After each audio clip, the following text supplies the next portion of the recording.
Te. Te. What? Te, nakuha ako sa isang audition. Artista na ako.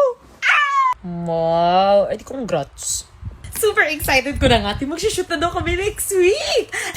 Ano ba? Ano ka na naman, papakasaygi ka na naman.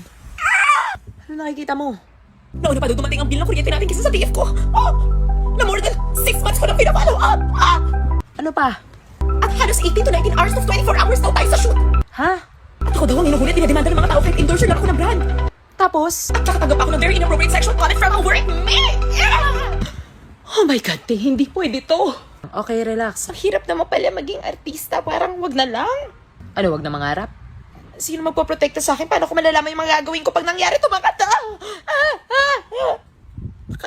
OA. Te, Paka-OA. ano nga ang gagawin ko?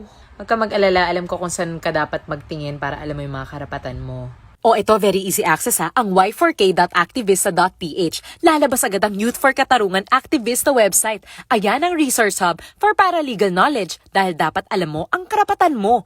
Nandyan ang downloadable paralegal toolkits. Maganda kasi na bago ka sumabak sa kahit anumang trabaho, aware ka. At alam mo ang papel mo at ang papel ng bawat isa sa karapatang pantao. Plus, ano-ano ang uri ng mga karapatan kasi iba-iba yan. Saka ano ang rule of law. May printable materials din dyan para sa'yo at sa mga kaibigan mo. Ang dami mo pang makikilalang mga kapwa kakampi mo sa pagsulong ng karapatan mo dito sa Y4K. Maganda kasi at dapat na alam mo ang karapatan mo para hindi ka masisindak o mabubudol o maaabuso.